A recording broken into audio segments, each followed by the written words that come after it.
Hi friends. So ఇంత ట్రాఫిక్లో ఉన్నప్పుడు మనం మెయిన్గా ఫస్ట్ గేర్లో వెళ్ళాలి అండ్ క్లచ్ బ్రేక్ ఆపరేటింగ్ చేసుకుంటూ వెళ్ళాలి. సో ఈ రోడ్లోనే మనము ఇక్కడ ఉన్న స్కూల్ బస్సెస్ను కానివ్వండి, ఇక్కడ ఉన్న కార్స్ని లారీస్ని కానివ్వండి, ఇక్కడ లెఫ్ట్ సైడ్ ఏదైతే పిల్లర్ ఉందో ఈ పిల్లర్ నుంచి వెళ్ళి చూసుకోవాలి. ఈ స్టీరింగ్ ఎండ్ ఆఫ్ ఏదైతే ఉందో ఇక్కడ నుంచి వెళ్ళి క్రాస్గా చూసుకొని ఆ బస్ అంత దూరంలో నుంచి వెళ్ళి మనము అబ్జర్వేషన్ చేసుకోవాలి. లాంగ్ డిస్టెన్స్ అబ్జర్వేషన్ చేసుకుంటేనే మన వెహికల్ అనేది ఈజీగా అర్థమవుతూ ఉంటుంది. సో ఈ మట్టి రోడ్లో చాలా ఇబ్బంది అవుతుంది. ఈ దగ్గర ఒక 5-6 రోజుల నుంచి వెళ్ళి మనకు ట్రాఫిక్ జామ్ అనేది అవ్వడం జరుగుతుంది. ఈ రోడ్డు వర్క్ నడుస్తుంది. దీంట్లోనే కేబుల్ కలెక్షన్ సంబంధించిన వాళ్ళు, అదేవిధంగా వాటర్ పైప్ లైన్ సంబంధించిన వాళ్ళు, డ్రైనేజ్కి సంబంధించిన వాళ్ళందరూ కూడా రోడ్డు తవ్వడం జరుగుతుంది. 10-15 రోజుల నుంచి అయితే చాలా ఇబ్బంది పడుతున్నారు.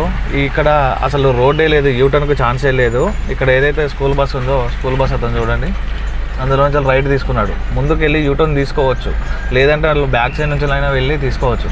ఇక్కడ రైట్ తీసుకోవడం వల్ల బస్ అన్నది అక్కడ పసాయించిపోయింది. చూడండి, కంప్లీట్గా ఆనింది.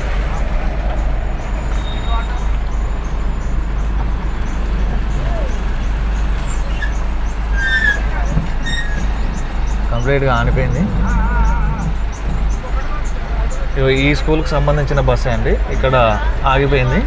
ఈ ఫ్లైఓవర్ వర్క్ అనేది నడుస్తుంది, చాలా స్లోగా నడుస్తుంది. కాబట్టి మనము ఎప్పుడైనా గుర్తుపెట్టుకోండి, ఏ వెహికల్ అయినా సరే కానివ్వండి, ఇక్కడ ఉన్న ఏదైతే పిల్లర్ ఉంటుందో ఈ పిల్లర్ నుంచి వెళ్ళి స్ట్రైట్గా చూసుకోవాలి. స్ట్రైట్గా ఉంటే టచ్ అవుతుంది, స్ట్రైట్గా ఉండకుండా మెయింటైన్ చేసుకోవాలి. అదర్ పర్సన్ కానివ్వండి, అదర్ వెహికల్ కానివ్వండి, లైక్ డివైడర్ కానివ్వండి, ఎనీవన్ ఈ పిల్లర్కు స్ట్రైట్గా ఉంటే టచ్ అవుతుంది. అంటే లైక్ ఇప్పుడు ఆ బస్ ఏదైతే ఉందో రైట్ సైడ్ పిల్లర్ ఉంది కదా, ఇది అనేది మనకు ఈ వెహికల్కు మన ఈ పిల్లర్కు స్ట్రైట్గా ఉంటే టచ్ అవుతుంది. లైక్ ఇక్కడ లెఫ్ట్ సైడ్ కూడా సేమ్ యాజ్ ఇట్ ఈజ్ చూసుకోవాలి. ఈ పిల్లర్కు అక్కడ మనకు ఏదైతే బస్సు టైర్ కనబడుతుంది, ఆ బస్సు ఎండ్ కూడా కనబడుతుంది చూడండి, అంత డిస్టెన్స్లో చూసుకోవాలి. అంత డిస్టెన్స్లో చూసుకుంటే మన వెహికల్ అనేది అసలు టచ్ అవుతుందా లేదనేది అబ్జర్వేషన్ చేయగలుగుతాం. అదేవిధంగా ఇక్కడ మనం మిర్రర్ కూడా చూసుకోవాలి. చూడండి, ఎంత గ్యాప్ ఉందో కూడా తెలిసిపోతూ ఉంటుంది. బ్యాక్ సైడ్ పక్కన ఏదైనా వెహికల్ ఉందా లేదనేది కూడా కనబడుతూ ఉంటుంది.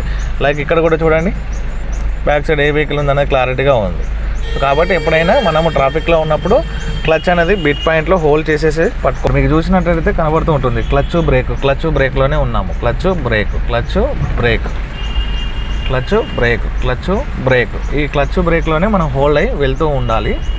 చూడండి, క్లచ్ కంప్లీట్గా రిలీజ్ చేశాను అంటే ముందర ట్రాఫిక్ ఫ్రీగా మూవ్ అయింది. అంటే ఇప్పుడు మళ్ళీ క్లచ్ ప్రెస్ చేసుకోవాలి. క్లచ్ బ్రేక్లోనే వెళ్ళడానికి ట్రై చేయాలి ట్రాఫిక్లో.